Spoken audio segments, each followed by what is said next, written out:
Hello everyone, welcome back to my channel. Before starting the video, please subscribe and keep watching for more details videos. Aryna Sabalenka's biggest fear might be coming true given how Iga Swiatek has performed after winning Wimbledon title. Aryna Sabalenka may not be playing at the moment, but her name still remains hugely relevant in the grand scheme of the WTA. After all, when she opts out of an event, it really feels as though the title has been freed up, given how her dominant quality leaves many expecting her to win most events at a canter. Alas, she remains without a Grand Slam title in 2025, a feat thought impossible after last year's heroics. Losing in the finals of both the Australian Open and Roland Garros will have crushed the Belarusian, before Amanda Anisimova then defeated her in the Wimbledon semifinals too. That is not all that she should be worrying about ahead of Cincinnati and the final major of the year. Iga Swiatek is thriving on hard courts again. After all, Iga Swiatek is on the charge and seems to have taken to the North American hard courts with frightening ease.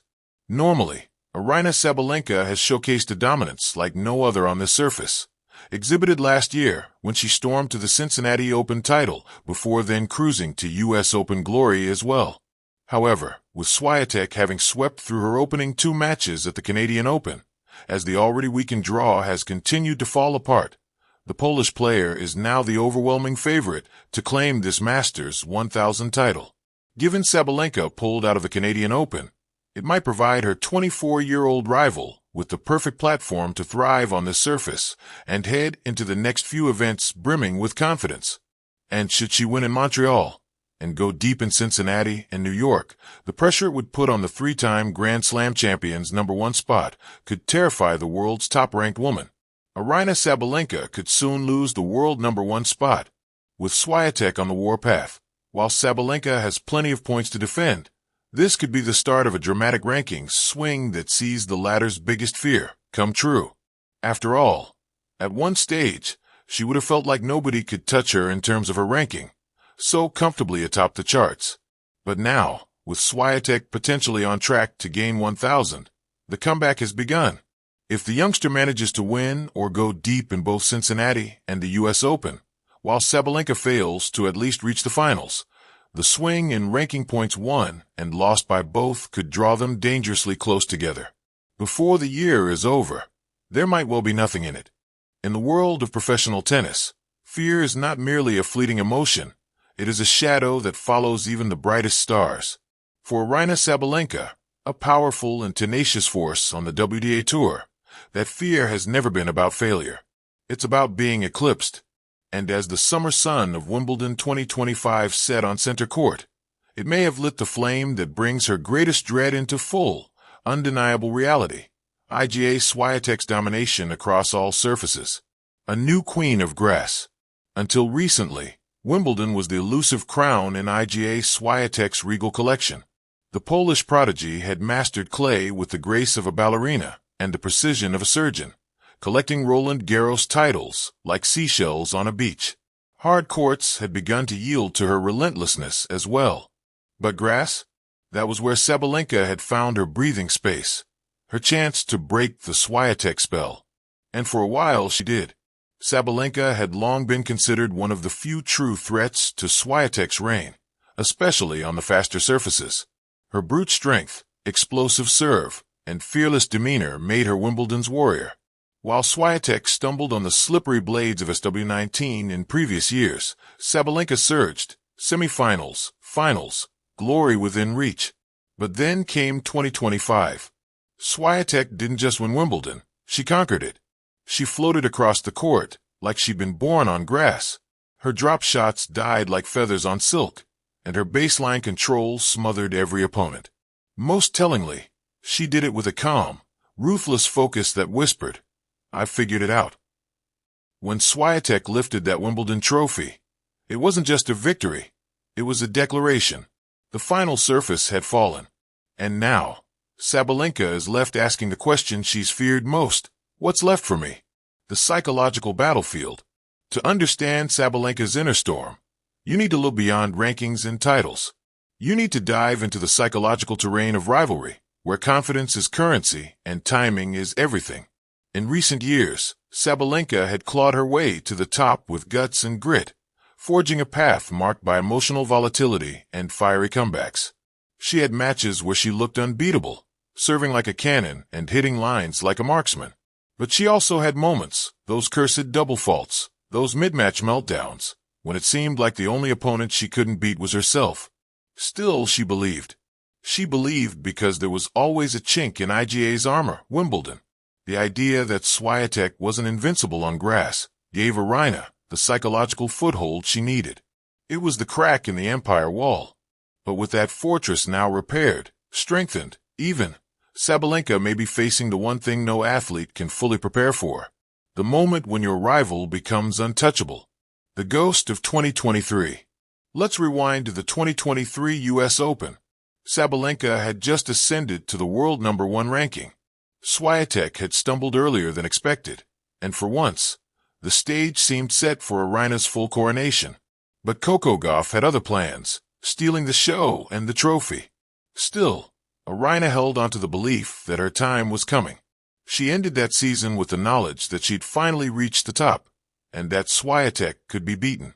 Now, 2 years later, the narrative feels disturbingly reversed. Swiatek isn't just winning. She's doing so with frightening efficiency. Her serve, once a vulnerability, has become a weapon. Her shot selection, once conservative, is now creatively brutal. And most importantly, her belief, her quiet, devastating self-belief, is no longer conditional on the surface beneath her shoes. Meanwhile, Sabalenka continues to wrestle with inconsistency. A stunning performance one week, an inexplicable early exit the next. Her game still intimidates, but it no longer terrifies. Opponents walk onto the court knowing there's a chance, especially if they can survive the storm and wait for her doubt to creep in. But against Swiatek, that doubt comes early, and it stays. The numbers don't lie. Statistically, the story is becoming clearer. Swiatek leads their head-to-head, having won several key matchups, including Grand Slam semifinals, where she displayed not just skill, but a kind of strategic cruelty. She knows how to expose Sabalenka's weaknesses, pulling her wide, targeting the backhand under pressure, testing her serve return. Aryna's power can overwhelm almost anyone, but IGA absorbs it, like a wall made of memory foam and fire. Swiatek lets the pace come to her, then counters with angles that Sabalenka can't reach without giving up position. It's not just tennis, it's chess in a hurricane. And with every victory, Swiatek isn't just taking titles. She's taking away Sabalenka's margin for error. What happens when the wall closes in? If Swiatek continues this form into the U.S. Open and beyond, she could achieve a calendar slam, something no woman has done since Steffi Graf in 1988. For Sabalenka, that would be more than a record. It would be a warning. The window is closing. There's a loneliness in being #2 when #1 feels unreachable. The silver medals start to sting.